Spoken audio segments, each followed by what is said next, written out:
तुमने कभी महसूस किया है, जब तुम चुप रहती हो ये फ्लैट और भी छोटा लगता है।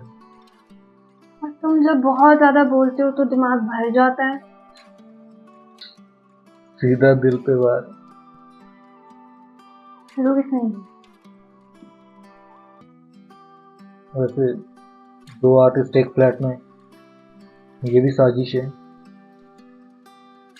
फिर भी देखो, पैसा नहीं है, खाना नहीं है, बस जिंदा है।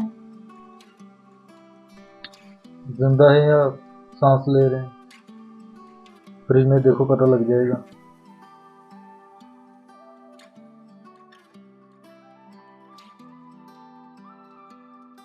ये नींबू भी हमसे ज्यादा एक्सपीरियंस्ड है।